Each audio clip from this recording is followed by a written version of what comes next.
pleasure.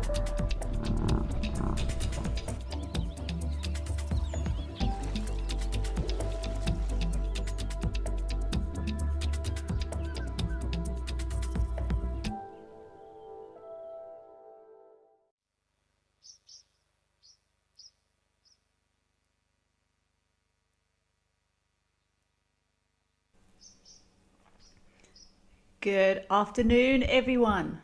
Welcome to Sunday's live at the Waterhole show.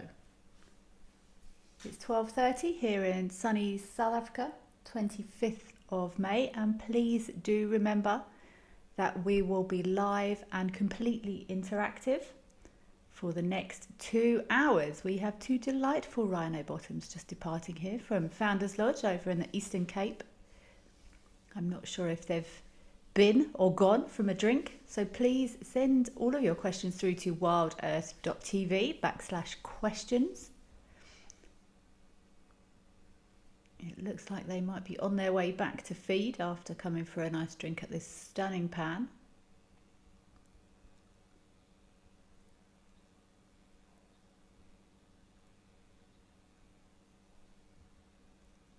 There is I think it's two females that we often see visiting here that are frequently found hanging out together.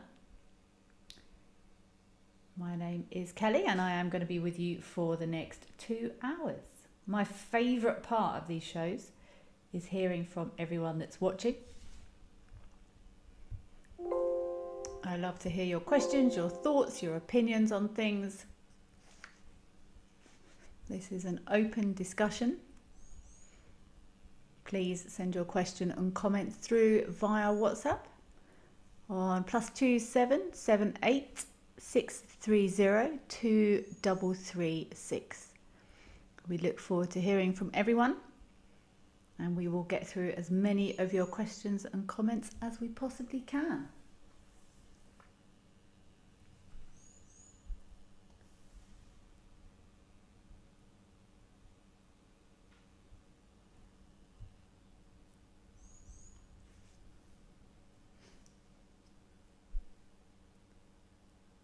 Kim Fastino, happy Sunday to you too, Kim. Thanks very much for joining us. Mercedes Bean, greetings Wild Earth crew and chatters. Happy Sunday.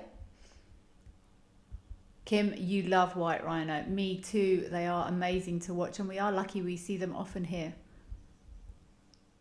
on this fabulous camera at Founders. Penelope Kenyon, welcome. Thank you for joining us. Hello to all at Wild Earth, Kelly, Zoomies and chatters. Thank you all for being here and spending some time at these wonderful cameras on a Sunday afternoon here in South Africa, or whatever time it may be wherever you are. Our rhino buddies have departed, so I think let's go across to Tembe and let's see who we have got across there. I have a feeling it may be elephants over there at Tembe Elephant Park.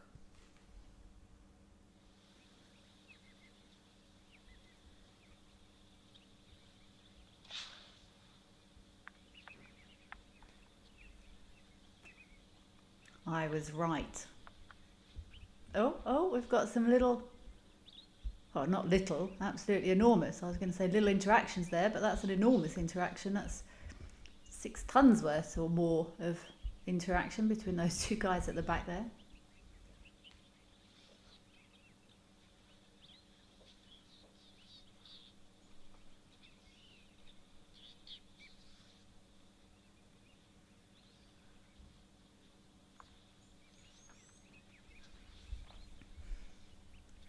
Bull elephants will spend quite a lot of time interacting like this. It's often not too serious.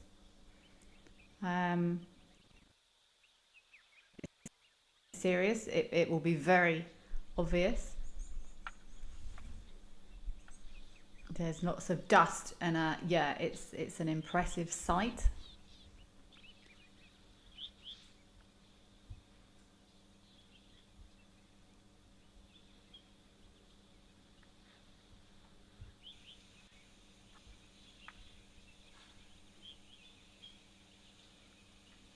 Everyone will know where they stand. Look at that impala happily chill. Oh no, there's a couple more.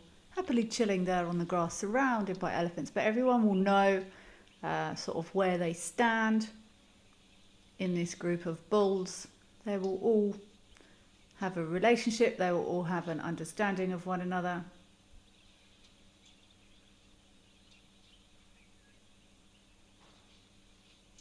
Meaning it's often quite peaceful here, even in these groups of males, until sometimes the problems come in. If some ladies arrive, then it could get a little bit more tense. Talia Morrison, hello, thank you very much for joining us, Talia. I am having a wonderful day, thank you very much for asking. What is my favourite animal? Bush animal, wildlife animal, or just animal? And in what capacity? See, I can't even give a straight answer on that, Talia. I'm absolutely hopeless, hey? I'm completely unprepared to give a solid yes or no answer. Talia, I would say overall animal. Currently a domestic dog. I'm doing lots with them at the moment, and the more time I spend with them, the more incredible I realise they are. Bush animal.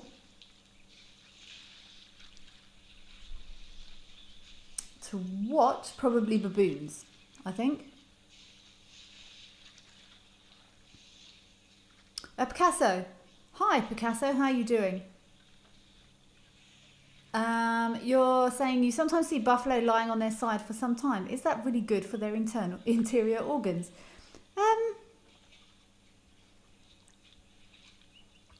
It must be all right for them. I mean, we see cows lying down quite a lot. And to be perfectly honest, they're from the same sort of family. I think elephants have got a different body structure. We don't see them lying down as much. Oh, that wind's just picked up. Just let me close my door. But I don't think it does them too much damage, Picasso.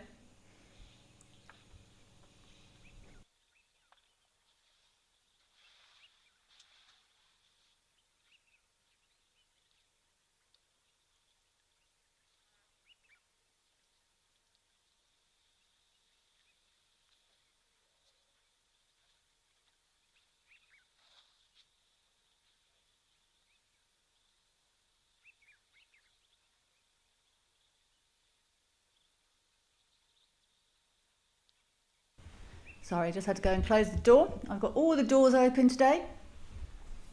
Beautiful temperatures here in the Lowfell. That brutal heat has dissipated. Lovely 25 degrees, 26 degrees. Nice little bit of breeze passing through. But no, Picasso, I don't think there's too much of a problem with them lying down. And if there is, if something feels uncomfortable, they'll probably get up and shift position a little bit.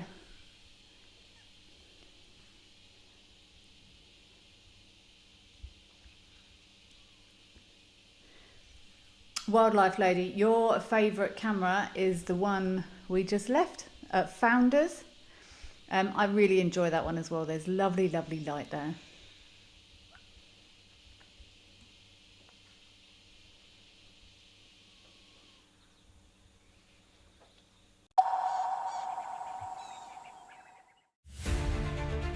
I met this remarkable rhino bull, whose name is Samson, last year in a place of extraordinary beauty, history and story.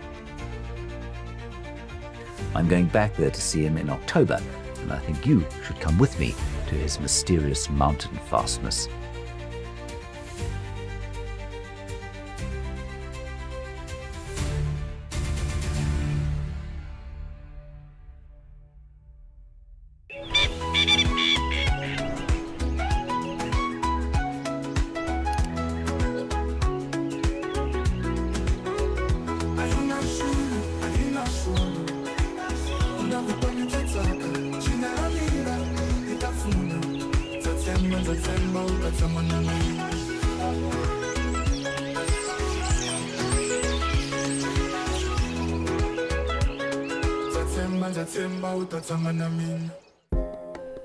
Would you like to know the difference between a male and female wildebeest?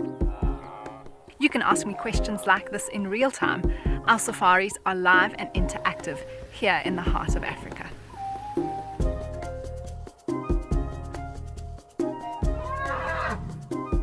Join me on Safari Live and connect with nature.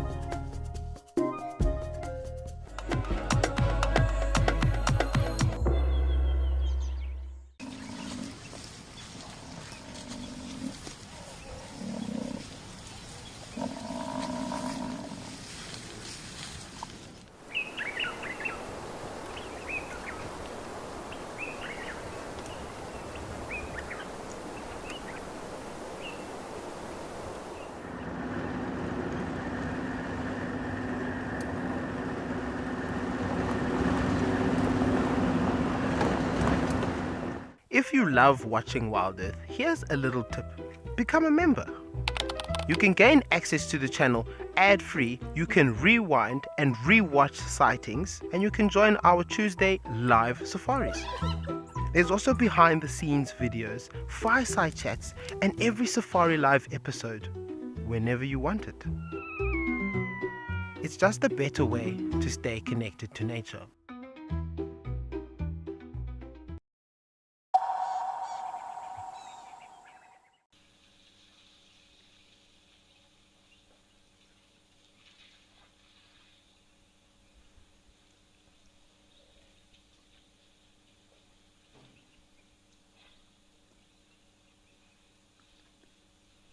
David, hello David. Thank you for joining us this afternoon. Hello Wild Earth team and everyone else. Back again and looking forward to some super waterhole action. This is a lovely start, Spas. I agree. Great to see the big groups of bulls here at Tenby Elephant Park.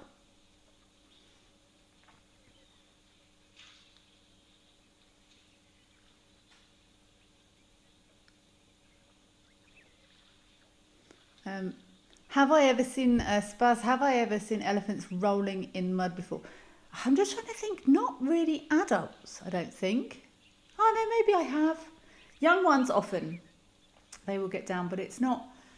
Elephants are quite bulky. Don't get up and down super easily.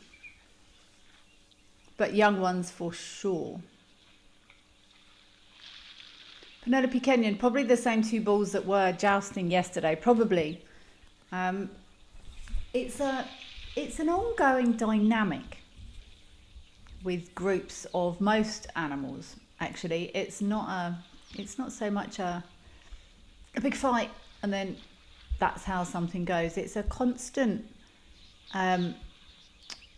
fluctuation of understanding of one another, and it's fluid. That's it. That's the word I'm looking for. Animal dynamics are fluid. It's not like us humans where we go, right, you're king, and then you're king, and then it changes, and then it's a different one. It can be quite fluid, and I'm sure it's the same with these elephants. As some are getting older or stronger, it will be a constant flux of dynamics, and that will be what's happening. So these two bulls, they might currently be similar ages or, whatever it is. And it's an ongoing dynamic of working each other out. Lovely big boys here, all enjoying this pan. But I actually really enjoy Aldonio. Let's hop up to Aldonio and see who we have up there. I think it was Aldonio with the amazing butterflies the other day.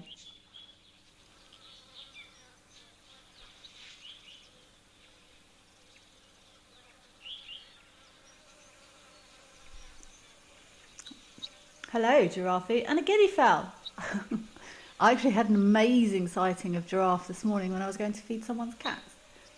I stopped and pulled off the side of the road, and we've got two babies where I live at the moment. It was two females, two little ones, and a big male walking straight up the road. It was amazing. I love watching giraffe.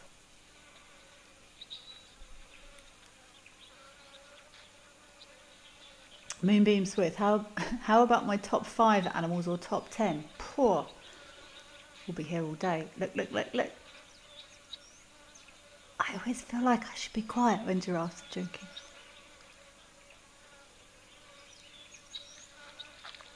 Oh, that's almost a completely equal angle on everything. That makes me happy. I like it when things line up. Hey, flick, flick. Just flicking to get that logo going again.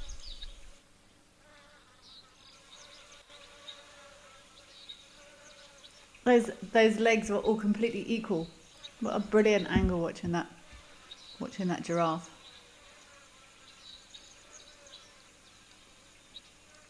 Moonbeam Smith, I will give that some thought over the next hour and 45 minutes, and I will tell you my top 10 favourite animals, or maybe it should be, can it be top 5 favourite living things maybe? I might throw an insect or an arthropod in there somewhere.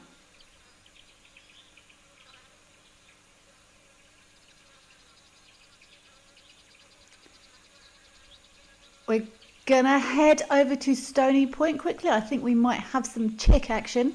I would love to have a look at these chicks. I haven't actually seen these chicks yet. Let's go and see if we can catch them.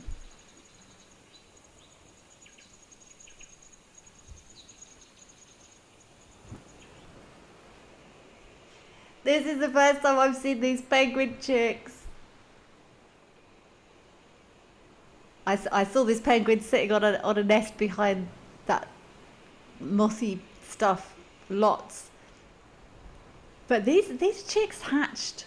It's a while ago now, I think, but look.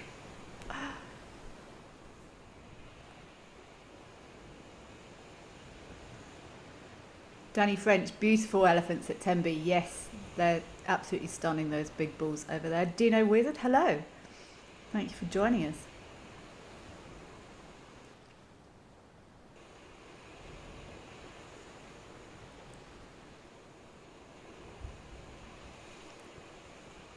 I'm not sure how far these little...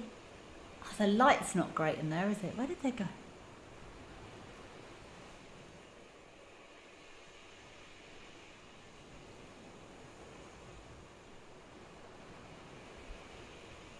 Come back out.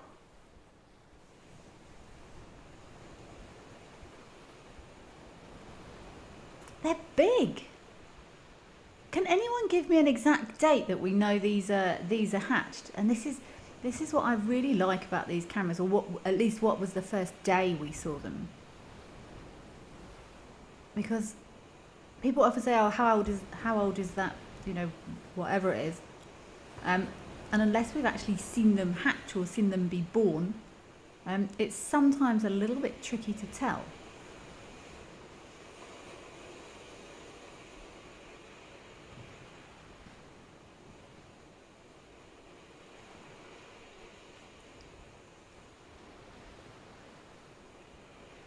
So penguins' eyes open some sort of around about between a week and 2 weeks normally. So we can tell that, I mean, these little chicks would not be up and moving around like this. So the secondary set of sort of feathery down, which is brown sort of on the top and white around the face,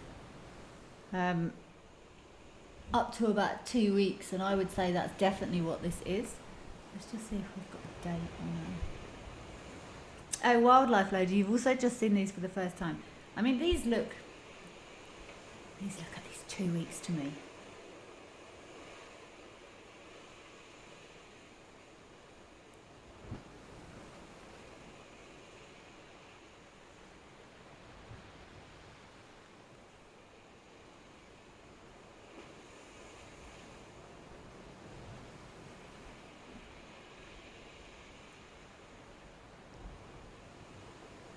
I'm actually, to be perfectly honest, I'm trying to find out now at what age exactly these guys take to the water.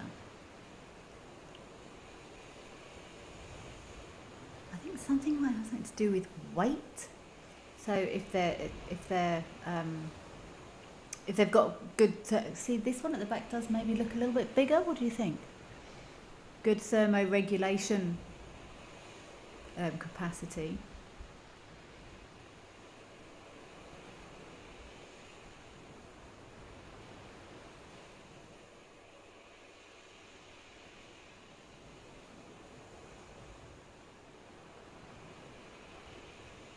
So by the time they're about a month old, they'll probably be left on their own for periods of time.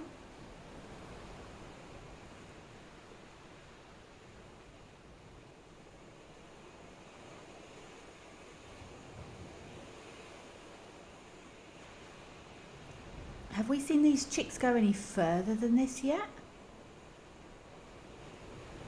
It does it looks to me like that one at the back is slightly bigger and slightly more developed.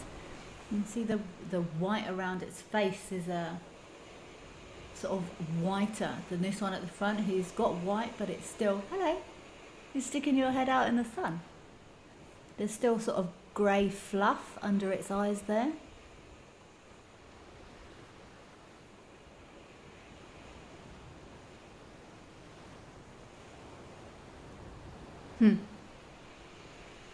I definitely do think that one at the back is a... Oh, okay, lovely, thank you. Oh, wow, okay. Limbury, thank you very much for this information. The first chick sighting was on the 27th of April. Okay, so these chicks are indeed nearly a month. So maybe this adult has sort of been leaving them on their own already. Catherine, hello. And hello to everyone at FC. Thank you very joining us. Thank you for joining us. Thank you very much for joining us. And Mercedes is saying, yay, finally we see the chickers. Yes. Oh, you practicing with your little... I almost called them wings there, but they're not really wings, are they? They're sort of flippers, but they certainly look like wings when they're gliding like that underwater.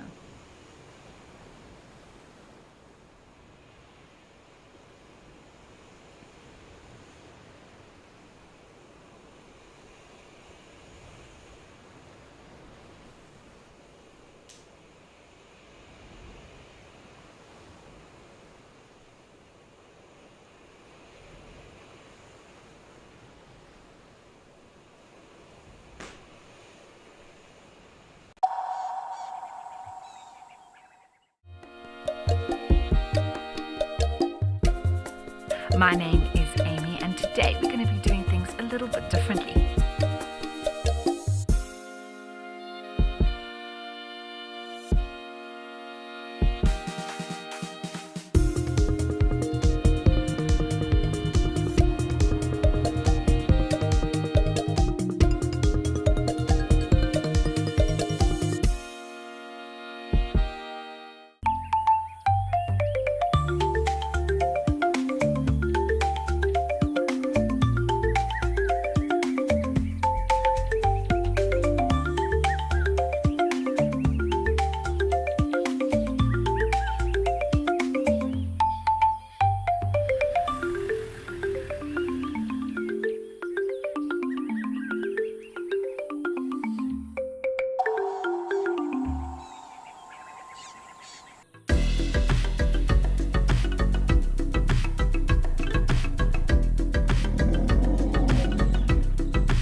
against trees. Adult elephants, I was going to say they take cat naps, but that would be wrong. They take elephant naps, I should say.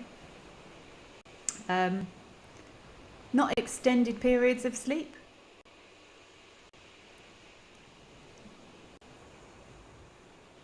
But elephants definitely will take some time to sleep. Hi, Kingsley from Nigeria. Thank you very much for joining us from Nigeria. Happy Sunday to you too, Kingsley. Your question is, are water buffalo found in Africa? No, they are not. There we go. There's finally a solid answer from me. That doesn't happen very often. There is often some confusion around the naming of buffalo. In America, what I would call a bison are often called buffalo as well. So in Africa, we have African buffalo or Cape buffalo. I prefer to call them African buffalo because you find them in places other than the Cape. Water buffalo is across Asia, and then I would call a bison, those huge monster animals, in the Americas, as far as I'm aware anyway.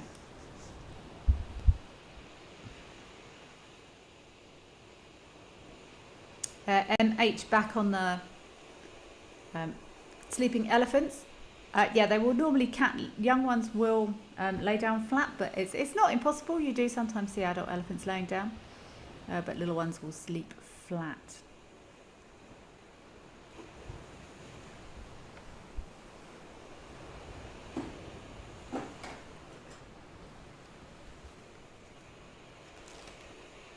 It's going to be interesting to watch these chicks because you often find in many animals as well, I guess, but often in birds, one is born before the other, and as a result will be bigger than the other, and as a result will be more active than the other. And penguins will actually, if it comes to it, the most common cause of penguin chick mortality after about a month old is starvation. So birds, they can be brutal actually. Many birds, especially even if they don't just have two offspring, but often birds, raptors or birds of prey are quite well known for it. If there's two, often one of them survives, and it's often the sibling that will be the cause of the demise of the smaller chick. Penguins don't normally have huge gaps between hatching dates, but ultimately they can't both be laid at exactly the same time. So whichever one is laid first is going to hatch first, and that chick is going to be normally the bigger and the strongest of the two.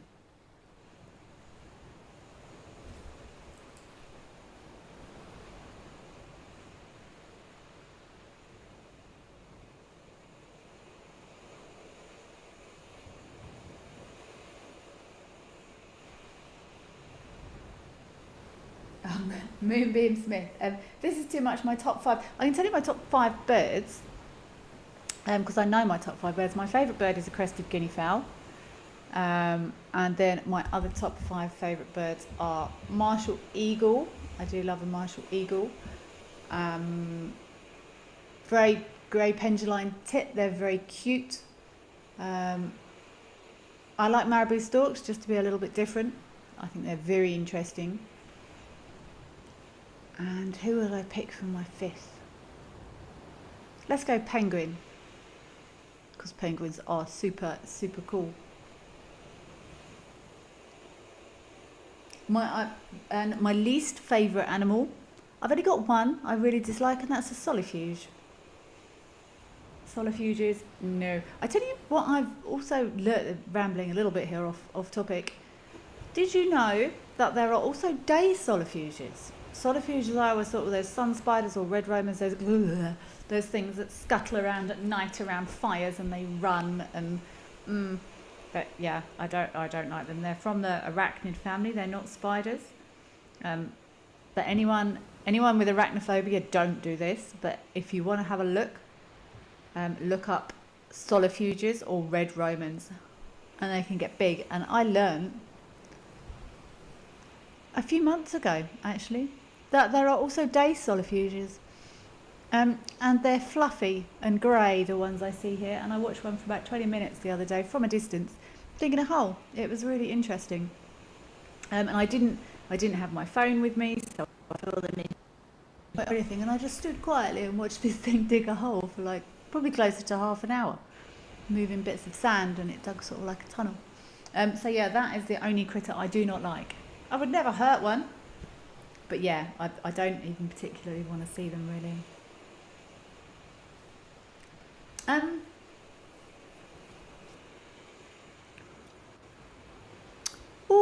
I would quite like to go to Lontorre if we could and have a look at that hammerkop. Hammerkops are cool birds, and if the light is right at Lontorre, hammerkops are actually quite pretty. Oh, okay, that's sad. Apparently we missed the hammerkop. Okay, let's head across to Founders. But this is so cool that we've got to see these chicks out in the open finally. We will watch them grow and develop, hopefully both of them.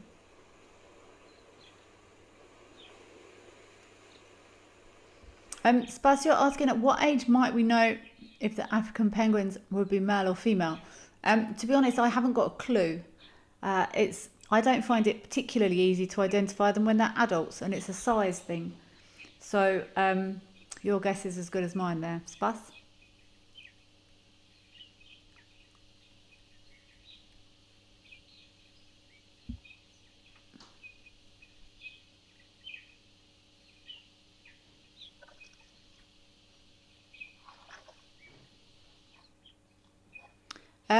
Moonboom Smith, yes, they will need to grow proper feathers. They'll have to. Penguins will not rhinos. Not rhinos. They don't grow feathers. Yeah, for thermoregulation and insulation, they'll need proper feathers to be waterproof, basically. But no, this rhino will not be growing feathers. What I'm aware of. Oh, I think this is this boy with a kink in his tail. Male rhino will trail family groups or females for weeks and weeks and weeks sometimes to see if females are reproductively receptive. And they can make a little bit of a nuisance of themselves. They often cause a lot of huffing and puffing.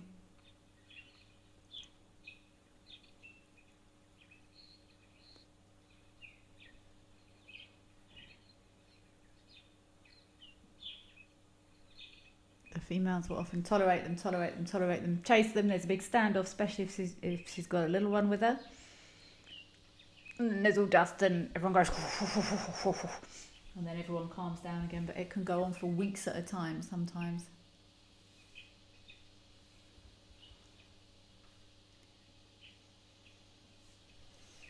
Yes, Moonbeam Smith, Solifuge, also yuck. I don't want to hurt them, but I don't know, there's something just a little bit icky about them. I do not like them. I'll never forget years ago when I was actually working at Tau, and I wasn't, I guided there full time for quite a while, and then I was working in management there, and during dinner time we would make sure everything was fine, and I went into the back office and there was a massive solifuge, and I mean, I don't know, I haven't got a ruler with me, a good like 10-12 centimetres. It was and I didn't really know what to do about it. I didn't want it in the office, and I didn't want to kill it, and I couldn't spend ages didn't have time to spend ages chasing it round and round, so I got a pot and carefully covered it with the pot, because they're fast solifuges, and I didn't want to hurt it, but I also didn't want it running round and around the office particularly. So I trapped it under a pot, very gently. I didn't hurt him. And then I thought, well, I don't know what I'm going to do with it now. And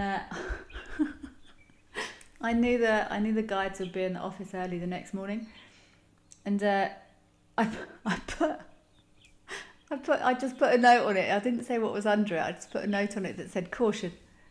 And one of the guides picked the picked the pot up in the morning. They said, you should have put a note there that there was a massive solifuge under there.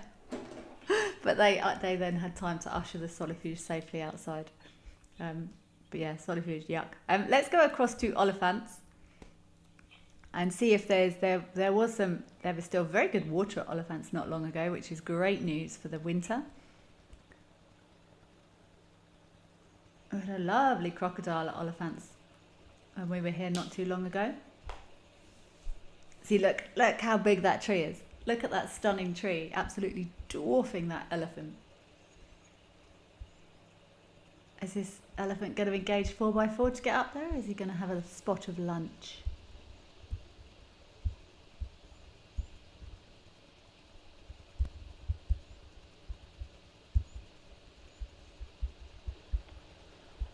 Is he going to go low range? It's actually amazing what elephants can scale. It's quite surprising. The cliffs and things. Cliffs and koppies and stuff that elephants can navigate over and around and through.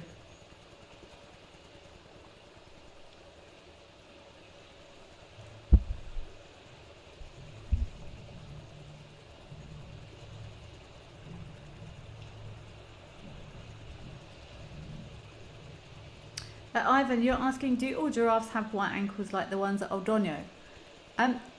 Good question. And the way I'm going to check it, because there are subspecies of giraffe in different areas, I'm going to have a look at my giraffe that I saw this morning. And the giraffe I saw this morning do indeed have slightly white ankles. And they are not up there in El Donyo. So I'm going to say, they're not super white though, but they're paler. So there might be slight colour variations, but the giraffe I saw this morning also have slightly lighter ankles.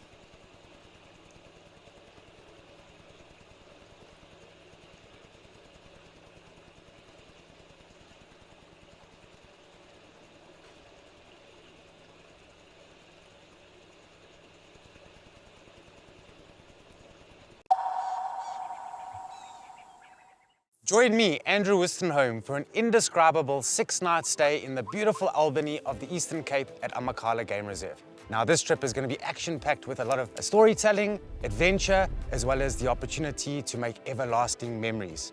We'll be exploring the best of Amakhala by staying at 2 luxury lodges, which will be the perfect blend of comfort as well as wilderness. Book your spot today and let's get ready to explore the wild beauty of Amakhala. At Wild Earth, we believe every story has the power to create change. That's why we've launched the Wild Earth Impact Foundation, a non-profit dedicated to conservation and social impact. By showcasing conservation stories, we can change lives, protect nature, and empower communities. We have partnered with Empowers Africa to accept tax-deductible donations from US donors. Your donation will help fund critical programs that support our mission. Join us and be part of the change.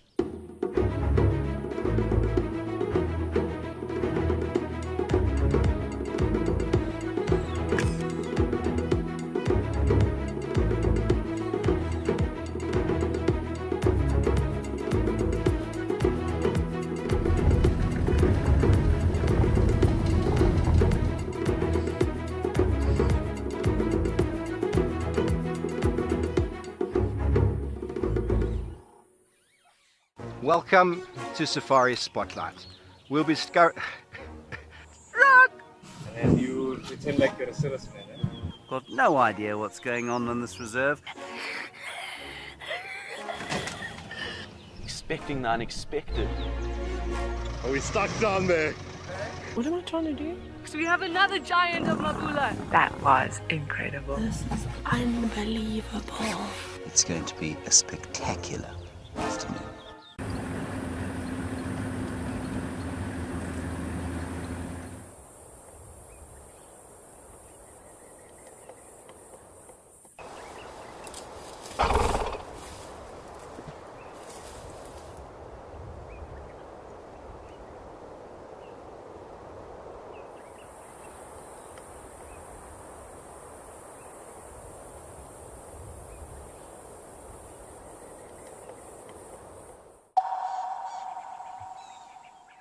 Go back and actually see that this sandbank was covered when the water level was much higher. And it's one of the nice things about these cameras that we can keep an eye on these things.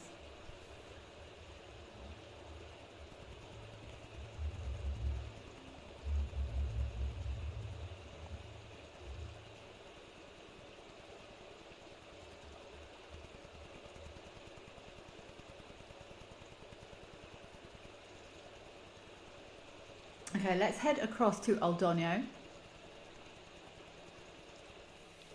I would like to have a look at these giraffe ankles.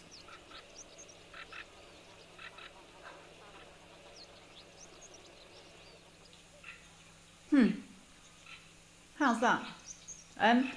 The ones here aren't quite as white, Ivan. Not that front one, anyway. So these are a different species, subspecies. I hate saying those words because I'm never quite sure which is correct for which.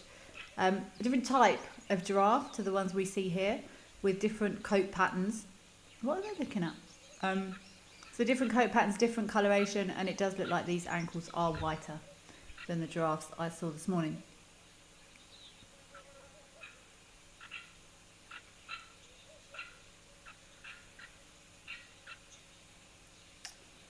Moonbeam Smith.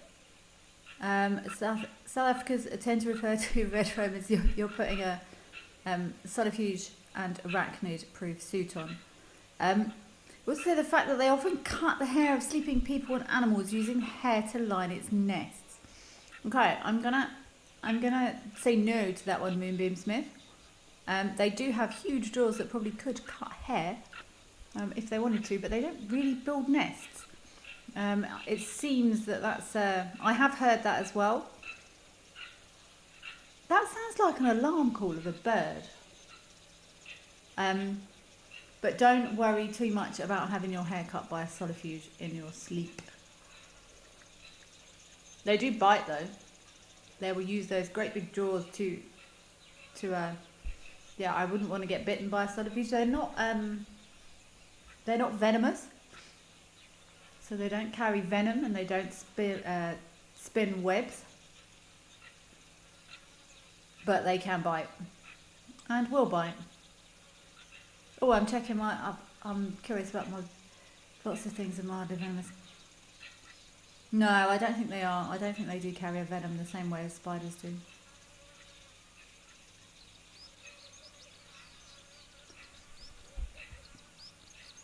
And I watched this subterfuge. I actually watched it the other day, creating this, and it was quite specific about where it wanted to dig this hole, because it wanted to sort of go down a little bit and along as opposed to straight down, and there wouldn't have been any space in there for hair, even if it wanted to. That almost sounds like that. It almost sounds like a Franklin alarm call or something. Often we listen for these alarm calls of birds. I'm sure if it was a big predator there, those giraffe would be gone. But maybe there's a little mongoose or a snake or something there.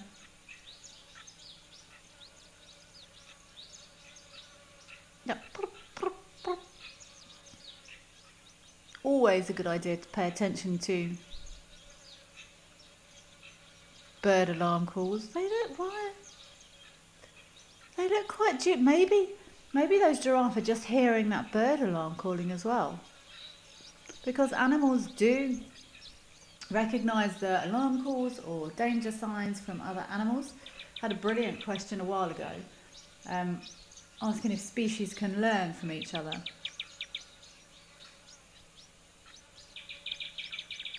Moonbeam Smith, subject to peer review indeed.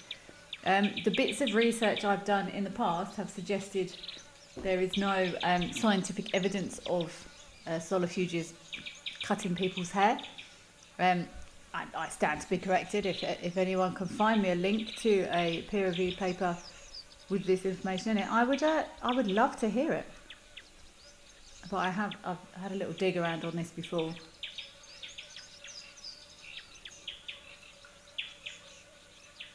But yeah, always open to additional learning.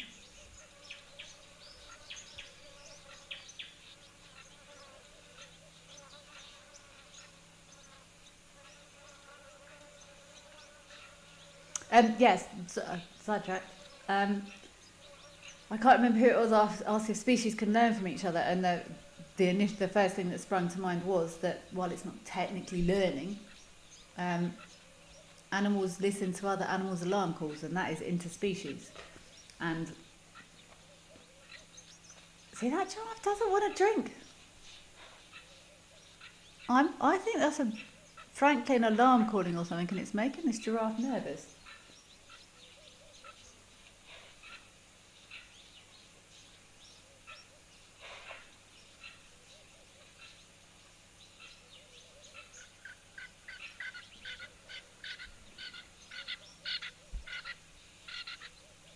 So often, ground birds,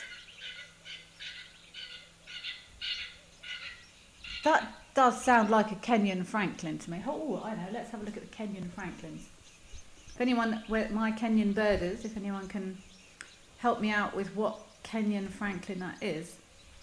But that definitely sounds like a franklin, or a little ground bird, or a spurfile, or something alarm calling to me, because what those ground birds will do, they'll get a fright from something and they'll fly up and they go, "Ah, rah, rah, rah, rah," and they panic.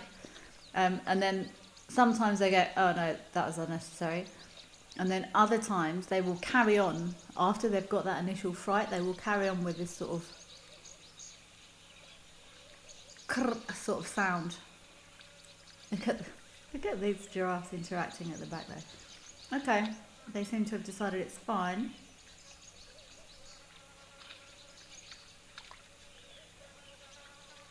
Maybe, Catherine. Yeah, you could be right. Maybe they are just looking at people in the hide.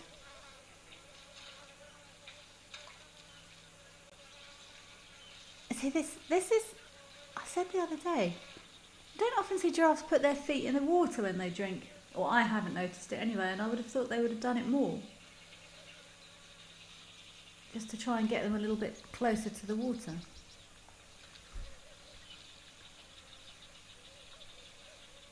Hey, wow, there's a lot of Franklin in this book. I've been absolutely bitten ridiculous by pepper ticks in the last couple of days. As I'm sitting here, I'm noticing more and more tick bites coming up on me. But that's what happens when you sit on the floor with puppies and sit on the floor when you're doing gardening. It serves me right, really. Franklin, let's have a look and see what Franklin might be here.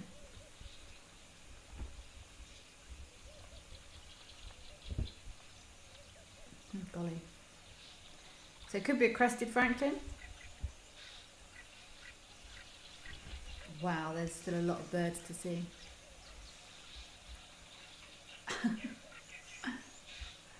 There's a bird called a double-spurred spurfile. Not found in this area here, but okay, not that one.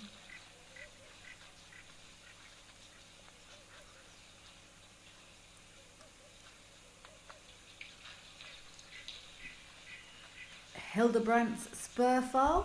I think that's a great idea. I say let's head across. I was like, that's so cool. Yeah, I think these giraffe are upset by the people in the hide, maybe. Let's go back across to you founders. I would love to catch up with that mum giraffe and her little one over there at founders. Could be a yellow-necked spurfile. Possibly a red-necked spurfile. Ah.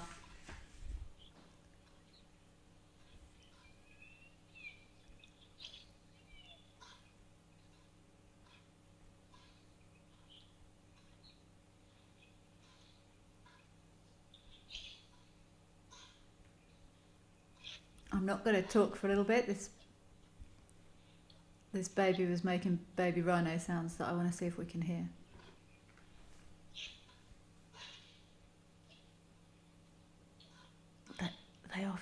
They often make this sound when they want to drink, but Mum's not keen.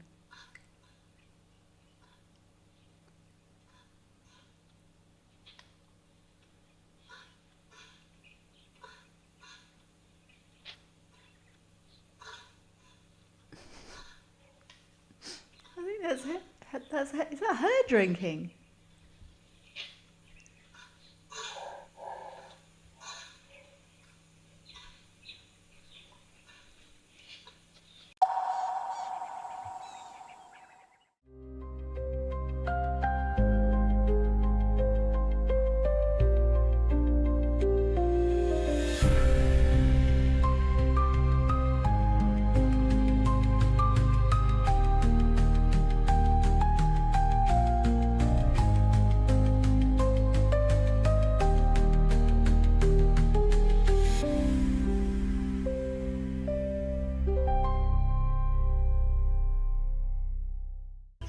South Africa's wild places are closer than you think because Federal Airlines brings them to you. From the calm of our Fed Lounge to the smooth boarding of our trusted fleet, we take care of the journey so you can enjoy the adventure. Our flights go beyond the ordinary, connecting you to South Africa's most remote and extraordinary locations. Federal Airlines, your gateway to the South African wild.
Chidzana na tsima ra ntumbuluko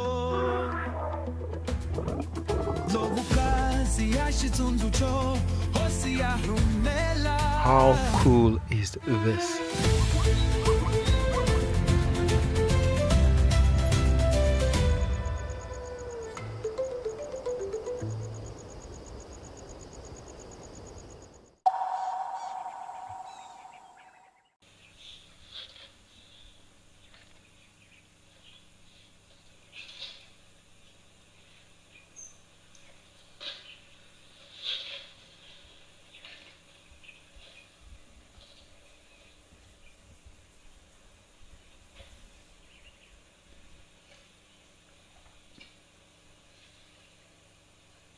I remember the first time I heard a little baby rhino making that sound and I was very confused. So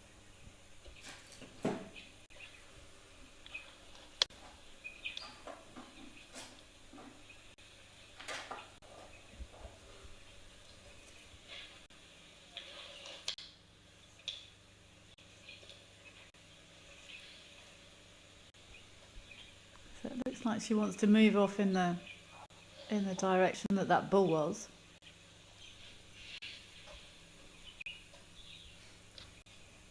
She might have to ask for a bit of space. Let's see.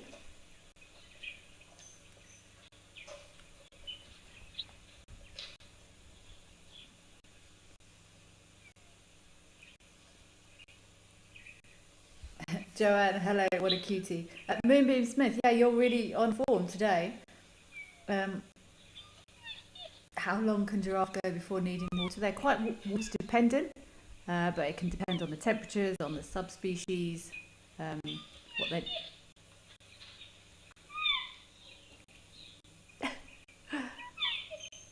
That baby rhino's cross. Well, maybe it's not cross, but it's definitely got something to say. Depend on what they've been eating as well. Moonbeam Smith.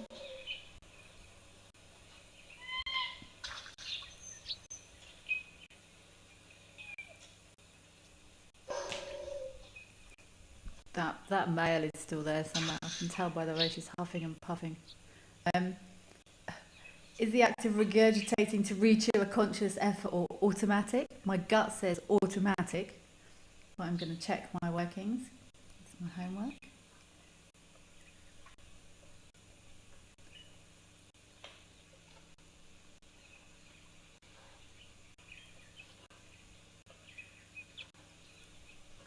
It must be automatic.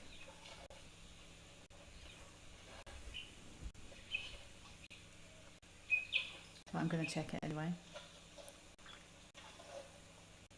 Wildlife lady, it is beautiful. This is stunning. But look how she's keeping a close eye on that male. I'm sure he's not far away, hey? And he could that well, you know, male rhinos aren't sort of known to kill calves or anything like that. He could be dangerous. He's a big animal, and she will want to keep her little one protected. Although she doesn't look too bothered.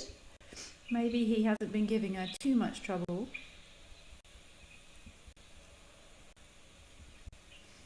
And Moonbeam Smith, you're coming to Tanzania next week. I've never been to Tanzania.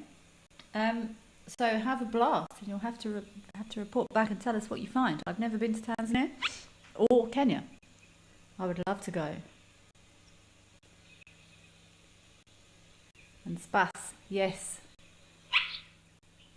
That was a bird, not a rhino. Lovely to see mum and baby. I know there is two. You're saying you think this is Mandy. I think one of them has got a collar, and the other one, not a collar, but like a thing on a leg, and not the other one. I did see a question come through from someone earlier. I'm going to have to go back and find it.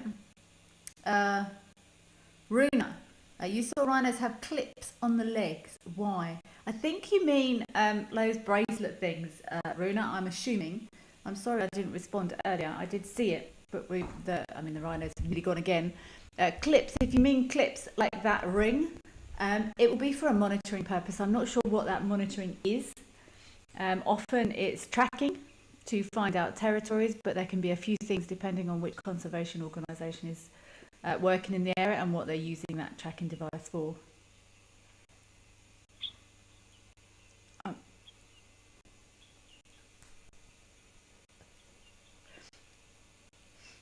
Okay, our rhino have once again departed. Let's head across to Rosie's Pan. See who we have got present there at Rosie's Pan. Joanna, yes, that absolutely was that baby making that noise. They sound like a little kitten or something. I didn't hear a baby rhino make that sound for quite a while when I first started guiding, and I was deeply confused when I first heard it. I was looking at the rhino and the sound was coming from the rhino, and I was like, that can't be making that sound. But yeah, it's little ones, and often they often get very vocal if they want to suckle. Mum's not in the mood, but that little one wasn't trying to suckle, so I would imagine it's like anything makes a noise. It's communicating.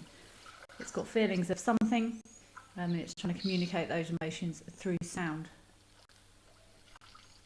Rosalind McConnell, hello. Thank you very much for joining us. You are very welcome. Mr. Elemental, happy Sunday to you too, and to all the waterholers from a wet Mundaring in Western Australia. Welcome all the way from Australia. You are very welcome, and thank you for taking time to join us.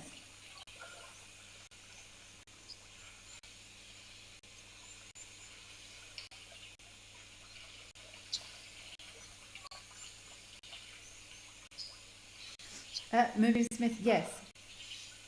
You agree that regurgitating is automatic. Like logic would say it would be.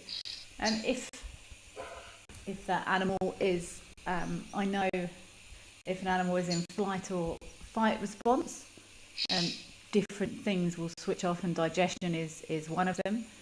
No one wants to be thinking about how hungry they are if they are fighting for their life. So if that, but it's going to be regurgitating normally when it's in a rumination mode. So stood chilling, or laying down chilling for that matter. But lots of physiological systems adjust or change or switch on or switch off if an animal is in flight response. Or a human, for that matter. Mammal.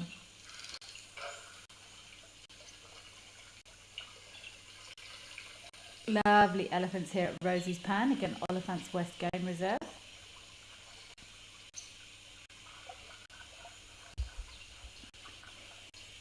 So there's two here. I'm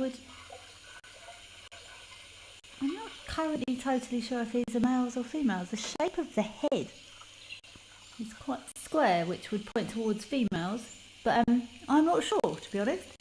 It could be younger bulls that have moved away from their maternal herds, their breeding herds, and they're pairing up to explore the big wide world. Yeah, I'm surprised there's two. Two is an odd number of elephants to be drinking so nicely side by side. Maybe there's more here somewhere.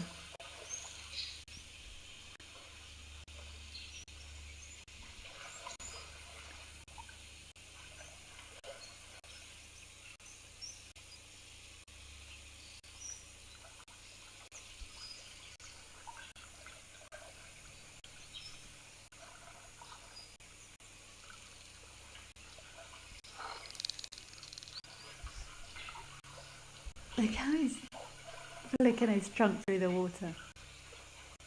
Maybe there's a bit of stuff on the top of the water he doesn't want, so he's just dispersing that top level, whatever that is there.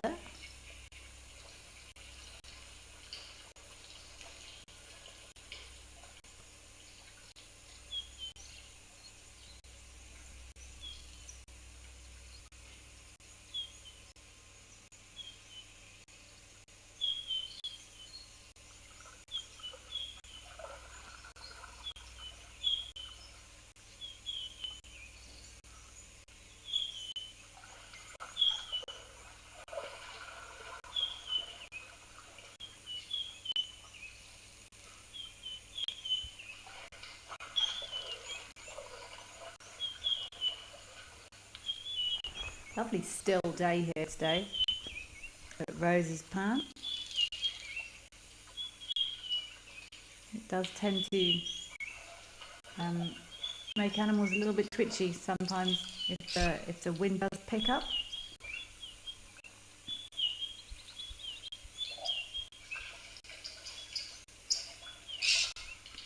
There's some oxpeckers joining. I wonder who those oxpeckers have come off. Always a good idea to pay close attention to the sound of oxpeckers. Often means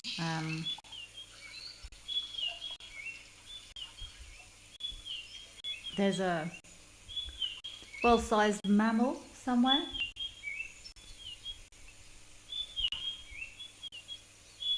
They do say the largest mammal you normally find oxpeckers on are impala. I'm just rifling through my brain to think if my brain wants to tell me I've seen an oxpecker on a warthog before, but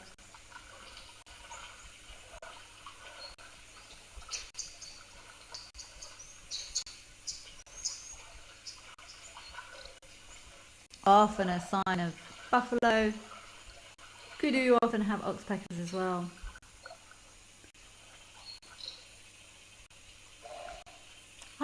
I'm sure I've seen an oxpecker on a warthog before, which is technically smaller than impala.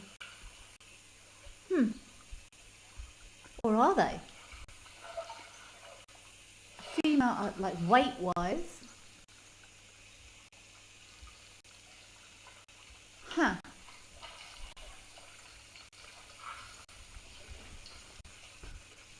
No, an impala must be heavier than a warthog.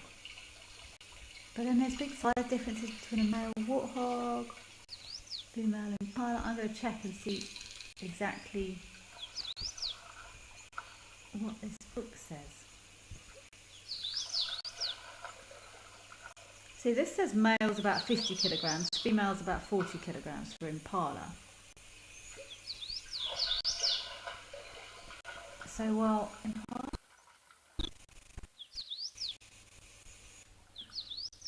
Okay. Technically I was right. Warthogs, male average 80 kilograms, female average 65 kilograms. So, while impala are taller than warthog, according to this book anyway, are indeed heavier.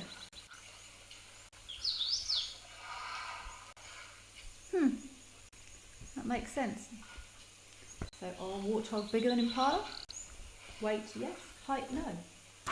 You see, these are the sort of conversations that I find interesting.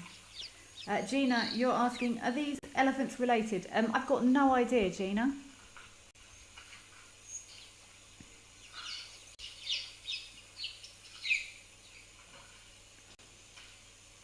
I'm still not. He is such a handsome young male. Look at that pose.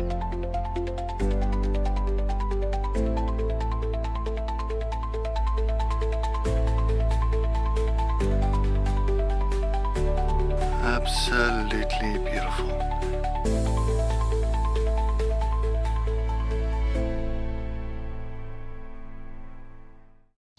Every guide in Africa has been on an endless quest for the ultimate bush wear.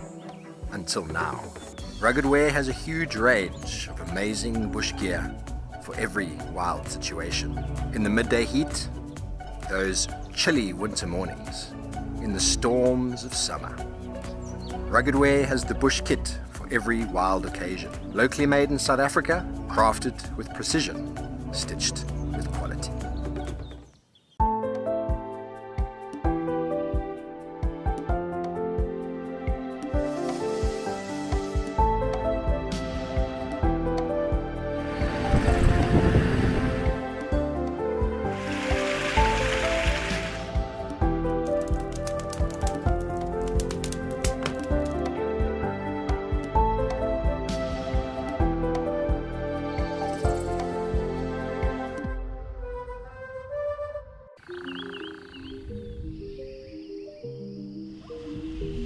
This is what they call a shambe, a family, a whole herd of elephants. But nature is beyond amazing. Nature is just everything. We'd love to hear from you. Questions, comments about biology, Africa, safari. She's using her tail like a monkey.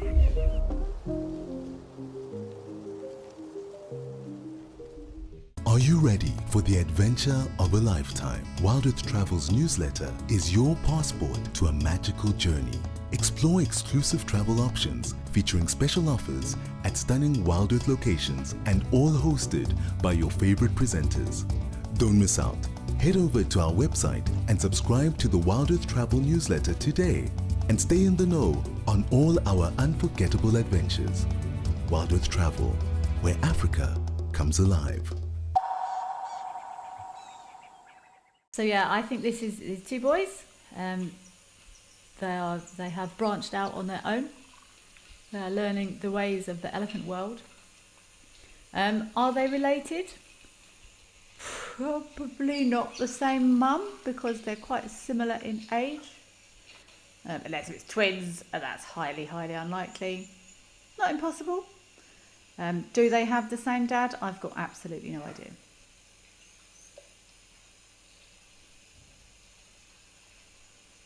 Possibly.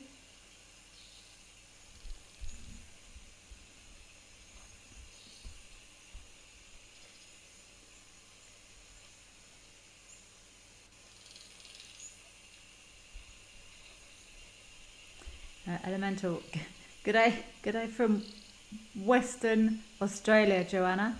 Nice to hear. I think that Aussies all having a chat there together. Let's head back across to Aldona. Yes, I'm now finally convinced as they're leaving that this is two young bulls who have broken away from their herd. But the danger is you say that and then both of their babies walk out of the bushes. Wildlife lady, yeah, the water is starting to look a bit murky. We're going to start seeing more and more water changes over the coming weeks and months.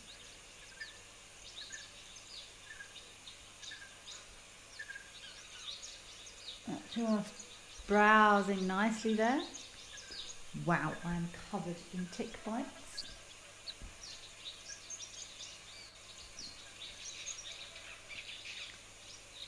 Then we're going to start seeing some of the animals suffering for some pressure with resources.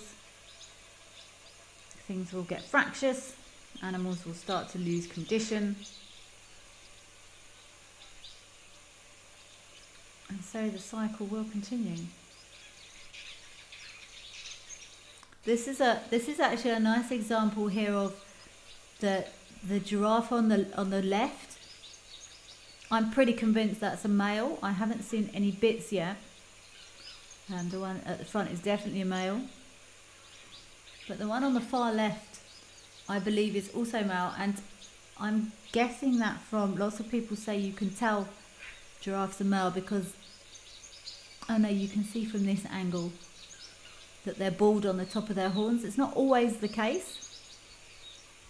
They start getting those very clear bald spots as they get older. When this giraffe on the left here bent forwards, you could see the top of the horns was quite devoid of hair or fur. But I was looking at the shape of the horns rather than the hair coverage.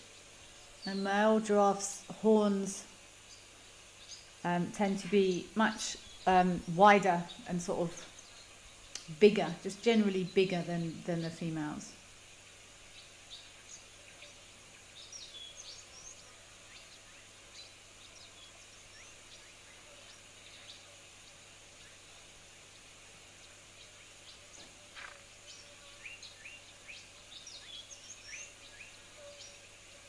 It sounds like a gorgeous bushrat calling in the background. Look at these guinea fowl having a spot of lunch here with a giraffe.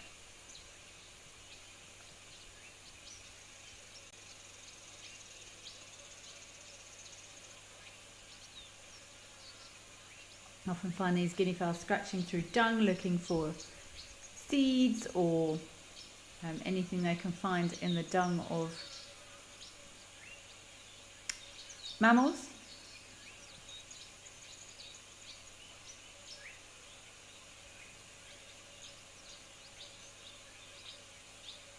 I don't think that is a gorgeous bushrat. Very, very distinctive call, those gorgeous bushrats. It wasn't quite right. Gorgeous bushrats are sort of a do-do-do-do-do. Dreadful bird call impersonations. I know there's some people that do these shows that are brilliant at bird impersonations. I am not at all.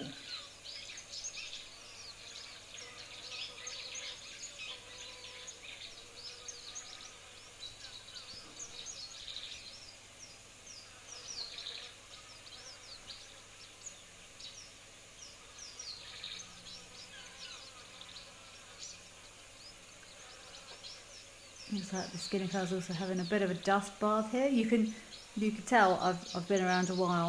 I'm fascinated by these guinea fowl, and there's three beautiful giraffes stood right in front of me. So yeah, I was right. That is definitely a male on the left, definitely a male at the front. But look how fluffy. There you go. Look, you saw nicely there. His horns are fluffy. They're not completely bald. So you sometimes have to be a little bit careful about sexing animals.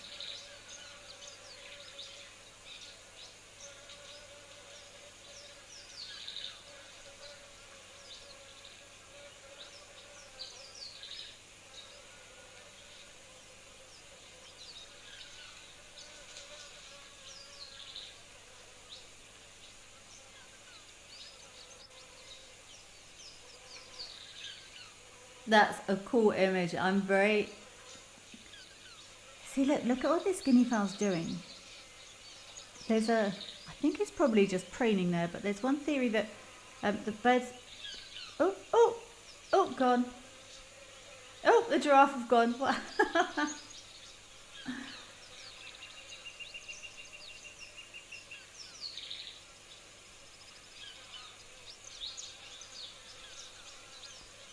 I definitely think there's people in that hide there today.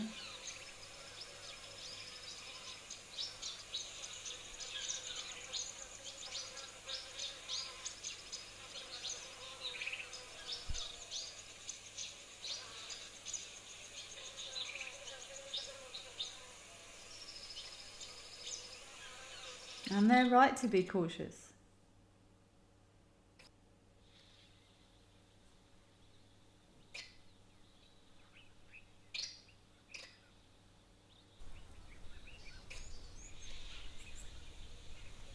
Ah, it seems we lost those lovely giraffes there at Aldonia. That's a shame. I was enjoying those guinea fowl as well.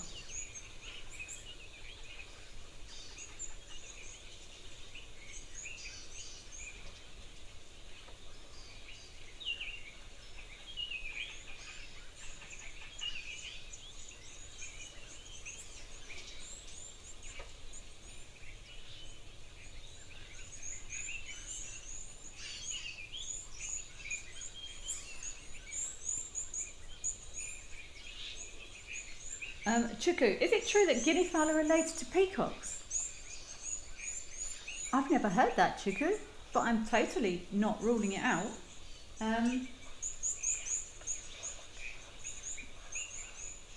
going to put it as homework. I'm not going to lie, I don't currently off the top of my head know the scientific name for either peacocks or guinea fowl. I could lie and pretend I do, but I do not. I could very easily look it up, but that would often be a starting point for where I would check to find out if they were related. Look at their species name or family name or order name or whatever it is you're looking at, but I don't know them, so without checking I don't know. They are hens, so peahens. And guinea fowl, a female guinea fowl is a hen. I suppose lots of things are hens, aren't there? Doesn't really make sense. I don't know is the answer to that. Peacocks and guinea fowl. I'm not just gonna look it up right now. I'm gonna go away and research it properly, Chuku.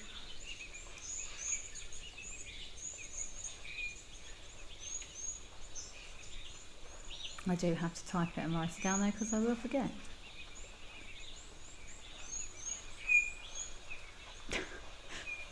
And I've just tried to make a note of the word peacocks and it's come out as coachos. So that's going to be interesting for me trying to work that out when I go back and check my homework.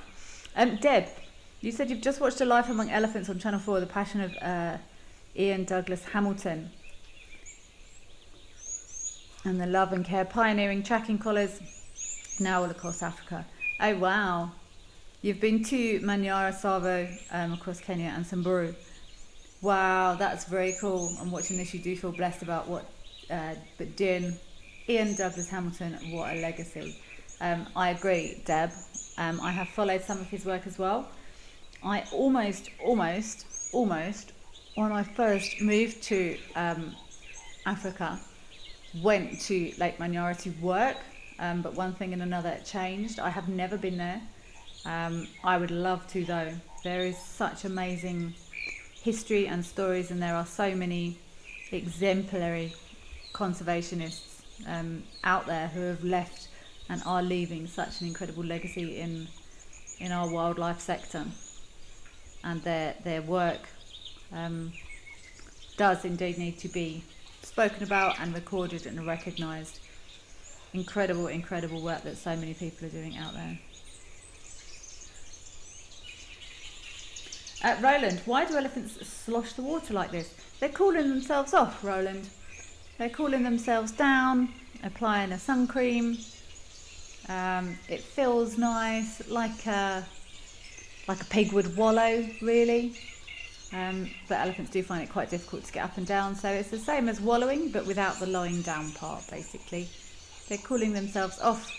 They're applying a layer of sunscreen. They're applying a layer of mud to kill any parasites that might be on them. They will suffocate any parasites. I think I probably should have had a good old roll around in some mud yesterday to try and kill these ticks that I seem to have been absolutely smashed by.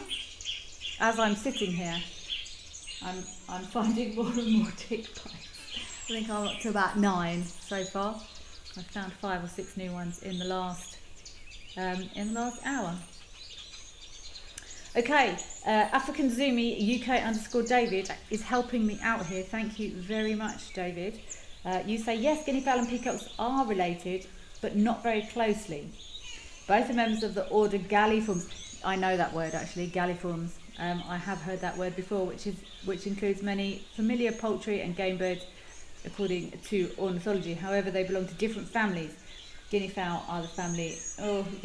Wow. Okay, I can't say those. Numididae, while peacocks are the family Phalacidae. Phasianidae. Thank you very much, David. It's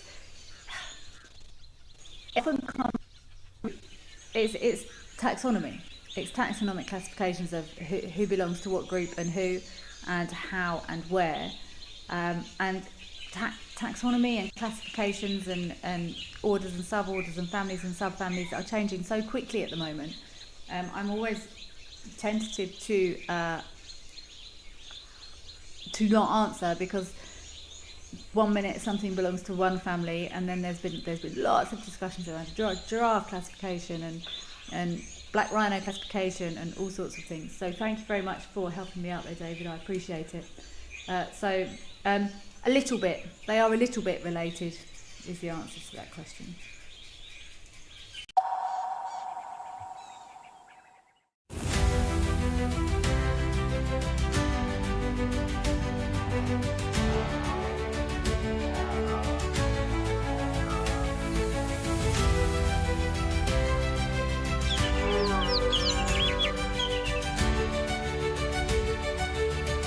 This is an unbelievable afternoon.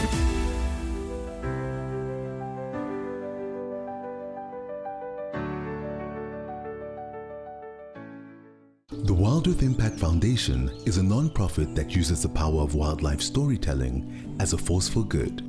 We create sustainable development projects that showcase conservation stories, empower people, and inspire environmental action. As a registered South African PBO, you can make a tax-deductible donation to the Wild Earth Impact Foundation. To find out more, visit our website.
Lucy Cordy, Tenby Elephant Park, where we are now. It's in KZN, Natal, so sort of the northeast side of KZN, between KwaZulu-Natal and Mozambique.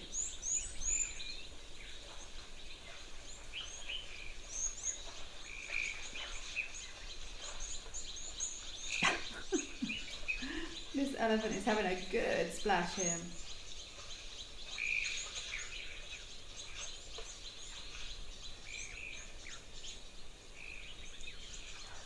Moonbeam Smith, you came across a page where farmers are talking about crossing peacocks with guinea fowl, and they're a bit rare, and the results are, I'm assuming in your opinion, are ugly, like a vulture chicken, not long lived, and make almost no sound. The only thing I'm going to say to that is, just because we can, it doesn't necessarily mean we should. And I'm going to leave that there.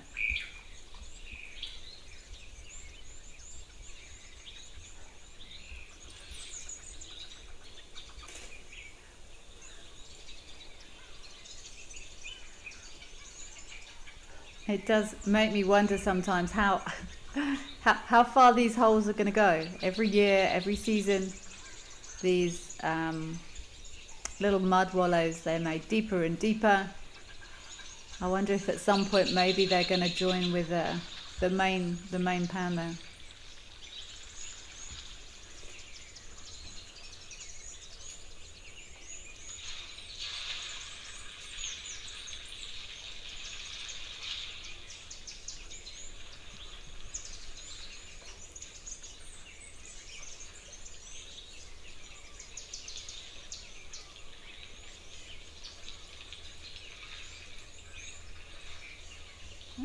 They've actually looks like they've got deeper since I've been watching them. There's some proper. See, is he even using his tusks now there to excavate some more mud? They're seriously functional excavation implements as well.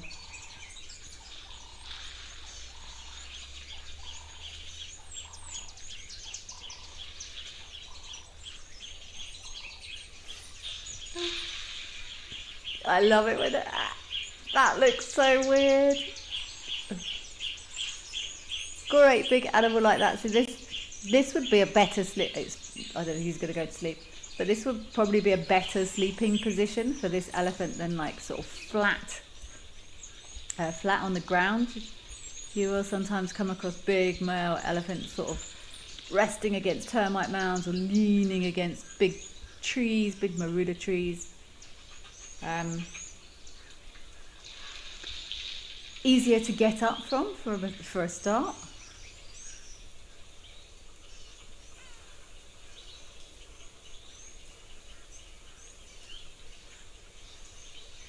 But I don't think this elephant is preparing to sleep. I think he's just having a good old scratch and roll around there.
Dolly, would these elephants be more at risk if they're laying down like that? More at risk from yes, but only from a perspective that they're not standing up. That I don't think these elephants, or certainly not elephants of this size, would be under particularly great pressure from predation. Young elephants maybe, but there's not much going to try and eat these elephants. So from a predation perspective, not really. Physically, probably. There's more pressure on internal. And Joanna, when the elephant sits, it looks strange but adorable. It does look really weird.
Lovely peaceful way to spend an afternoon, watching these boys enjoy the mud.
Ronnie Sue 313, I wish they knew what they were saying to each other as well.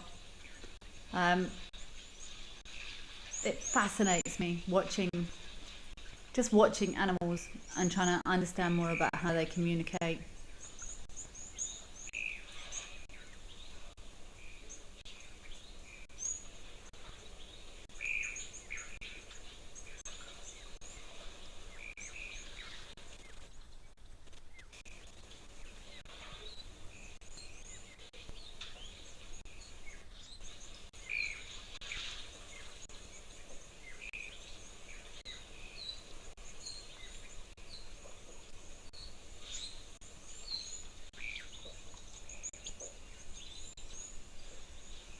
I love that you can hear the splashing and splushing of these elephants in the water.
Kevin, it is amazing, isn't it, that we can just observe quietly without any interruption. He's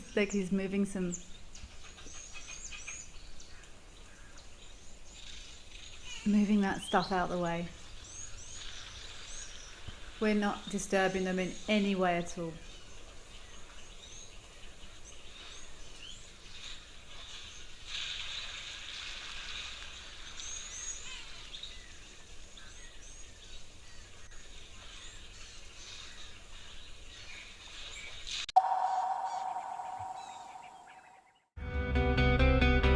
I feel it is a rosetted morning for us. So yes, let's see what we can find.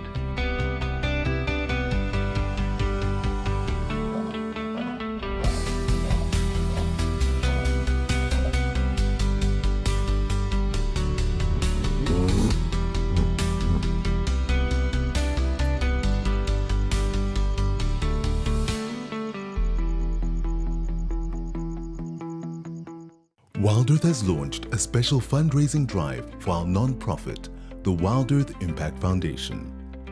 We're raising funds to source, create, and showcase thousands of untold stories. Stories that spark real action in conservation and social impact. Visit our website to donate and explore how you can become a founding donor.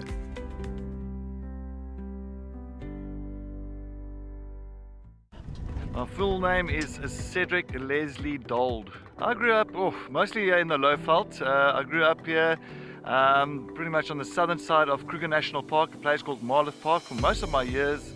Something surprising about myself, I did play drums in a band for many years. Best sighting I've presented, we found Palumba and the two cubs, and the cubs are just way big.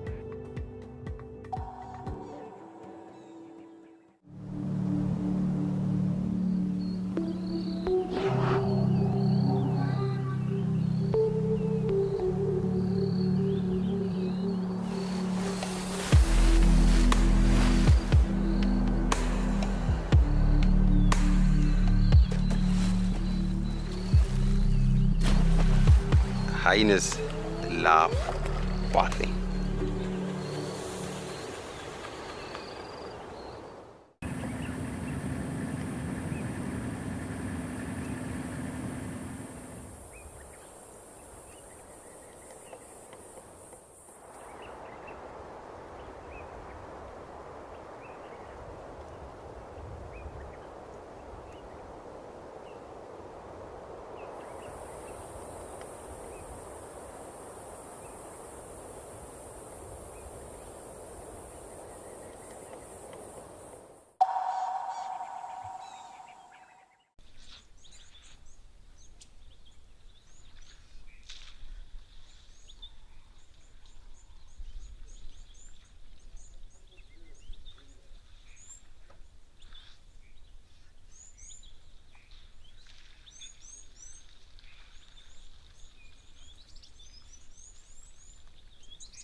Mina, you're asking if we get lions here in the daytime. Possibly.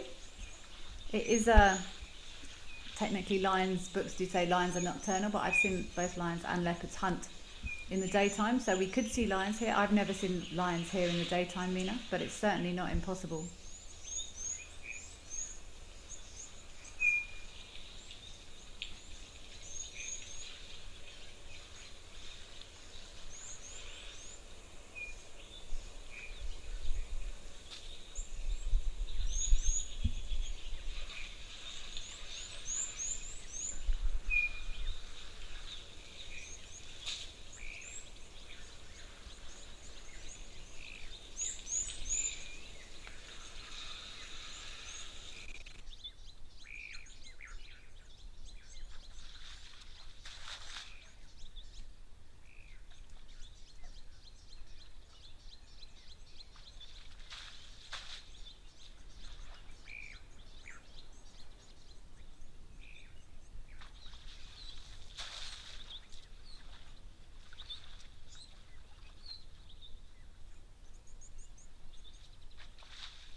Just having a little tinker with my feed there. Excuse me.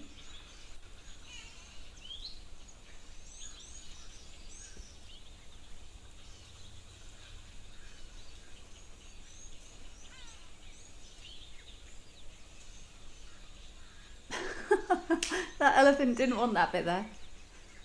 This weed does spread quite rapidly from one pan to another.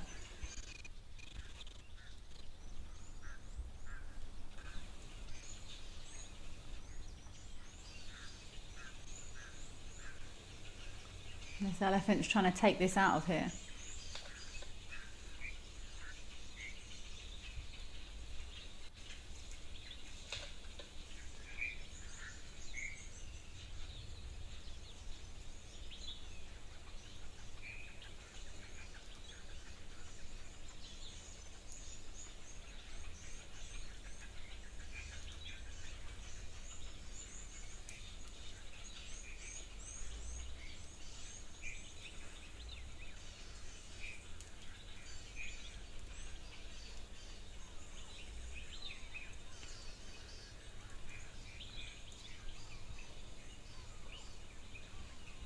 Callum, you're asking, do elephants help with weed management? Like, do they prevent overgrowth? Look at this boy holding his tusk. It depends. Callum, I don't recognise your name, but you're probably not going to get a straight answer from me. If you haven't heard me answer these sort of questions before, it depends on what sort of weed. If you mean weed from those pans, not really. It might start changing if there was no other water resources to drink and the weeds were completely taken over. They might do some work on clearing them out. But you can see there's that elephant's just gone right. I'm going over here now. You can see there's still quite a lot of weed on both of those pans in front. He did pull a couple of bits out and then has completely disappeared to go and work on a completely different project. Other weeds, like potentially invasive species, if it was something that elephants fed on, my brain is just quickly rifling through to see if I can think of an example, and I currently cannot. Oh, he was going over there. I can't think of anything off the top of my head, Callum. If there was something that animals fed on that was delicious, that was prolific, that shouldn't have been there, then possibly.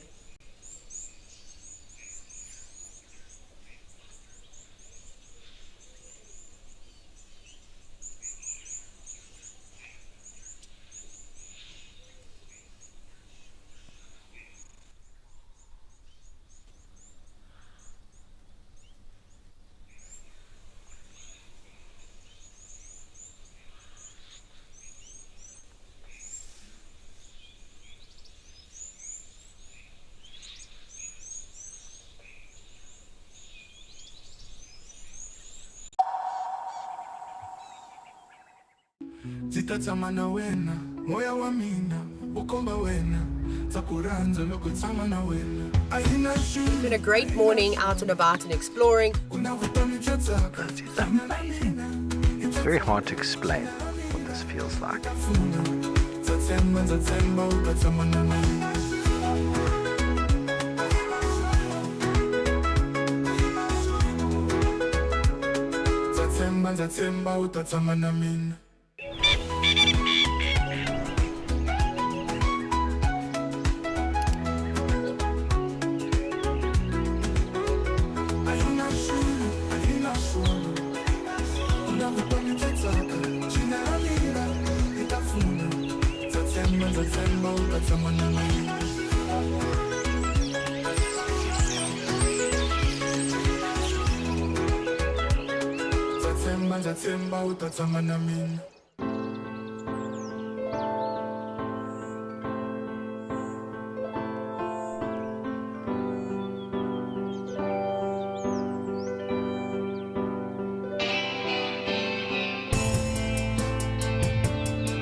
Step into the heart of Africa from the comfort of your home. Female leopard tracks over here. Join our expert guides for a live 3-hour safari where every moment is real, unscripted, and unforgettable. Ask questions. Animals rely on their senses. Share your thoughts and be part of the experience as we explore together. Safari Live. Out here, every wild moment counts, and as a Wild Earth explorer, you won't miss a thing. Incredible. Watch the Wild Earth channel ad-free 24/7 and rewind if you want to catch something again. Enjoy behind-the-scenes videos, fireside chats, and early access to travel offers. The best way to stay connected and be part of the Wild Earth family.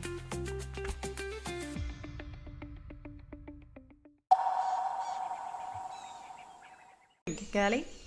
Oh, look, she's got very clear defining marks on her ears there. Everyone take note of these ear marks. I might actually be going into Thorny Bush next week. I will have to keep an eye out for this girl.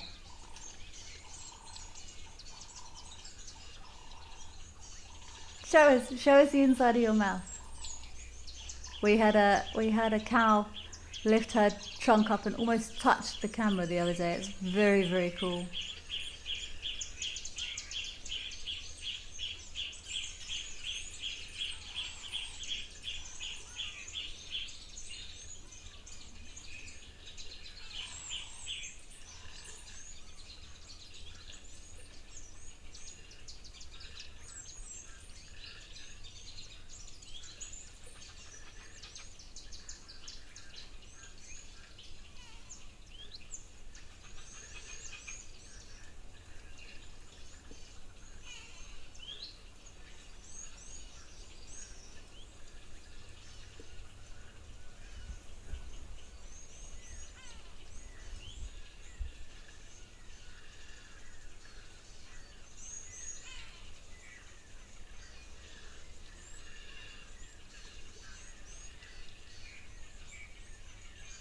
Almost like she's showing us.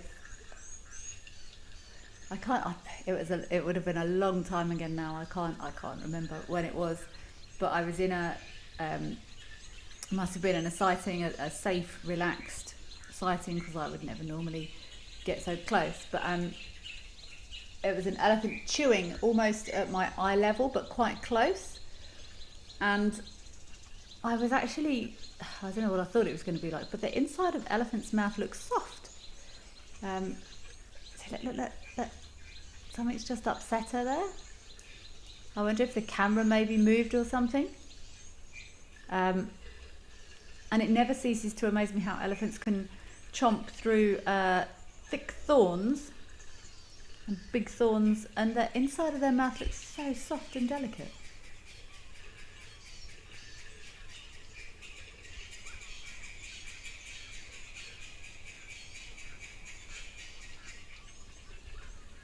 Erica Oldno, hi.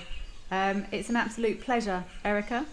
Thank you for joining us, and indeed the rest of the Wild Earth team, without whom it definitely would not be possible. Happy Sunday to you too. Oh, I'm just being informed that the other day with Maxie and an elephant actually knocked this camera down. I'm unsurprised, and I'm sure if it's happened once, no, it might have moved or something. Something's upset her there. Maybe the camera did just pan slightly, because that is super close to those elephants. Oh, these elephants know this camera's here, hey?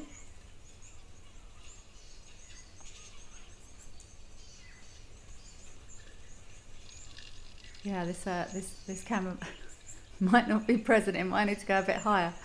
I've lost 2 trail cameras, 2 hyenas. Lucy Cody, is dirty water healthy for animals to drink? Probably not particularly, but they have systems as such that can process it. Potentially better for them than water that had cleaning or cleansing chemicals added to it, because this is what they're used to drinking, and this is what they're able to tolerate. It's like often in lodges or in our industry, if we move around, we drink water from the taps on a regular basis. It's perfectly healthy drinking water, but if someone who isn't used to that drinking water comes to stay, they can get a bit of an upset tummy for a little while. But it's just what you get used to, I think. Wildlife lady, lovely. More elephants, indeed.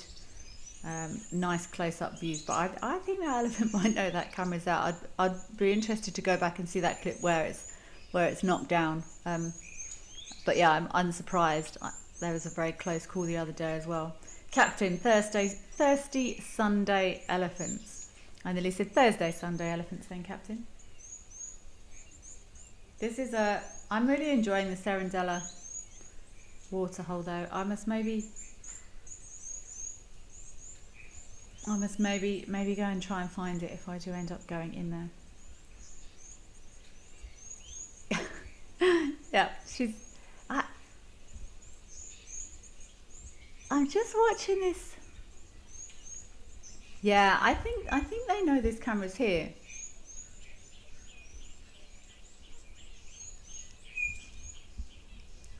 I'm just watching her body language. I'm wondering if she's going to come around for a second look. See, look, she's not sure about what to do.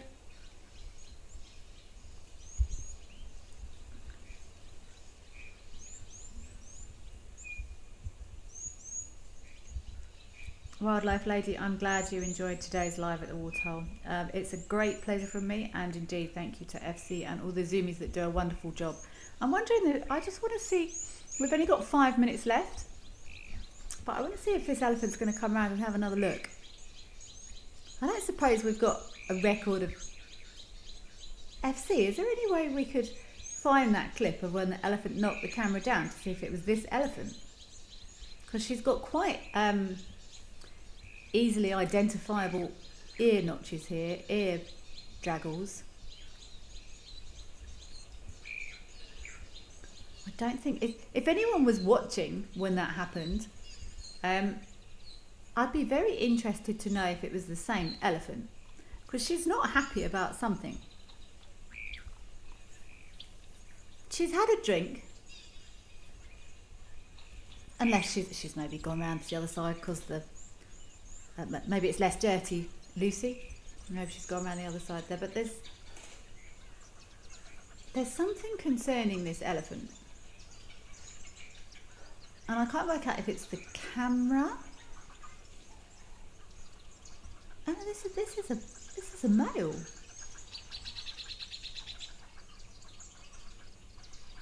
There's a male. Look at those long front legs. Oh, I don't know what. But it looks to me like there's something concerning this elephant. And we've got a few minutes left. I just want to watch and see if we can work out what it is.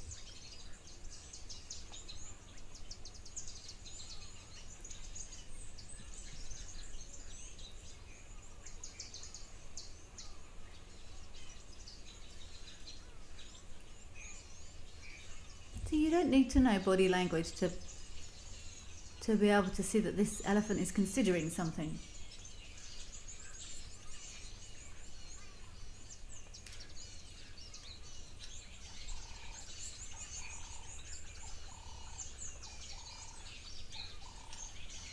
Is there anything else here at Serendella? Is there like a hide or anything? I don't think so. To me, yeah, you see.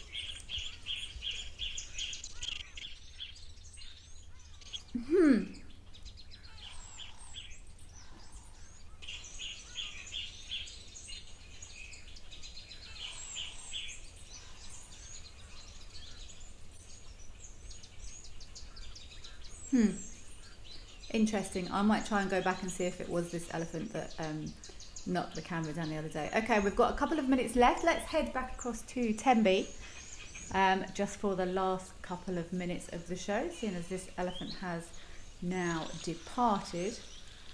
as they suddenly come back around. But yeah, I think we might get some interesting interactions with this camera. The apprentice is asking, do they have to keep wagging their tails to keep the flies away? Yes. I believe that's why they are flicking their tails, to keep the flies off. Captain, lovely sightings of elephants this afternoon. Thank you. It's an absolute pleasure, Captain. Thank you so much for taking the time to join us. Maybe this elephant is doing some weed removal exercises.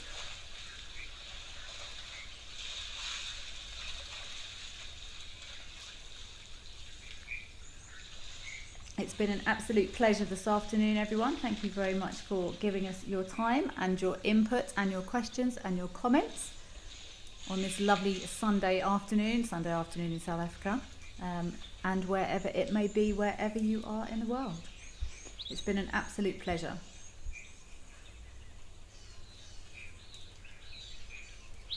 We will leave you with these stunning images of Tembe.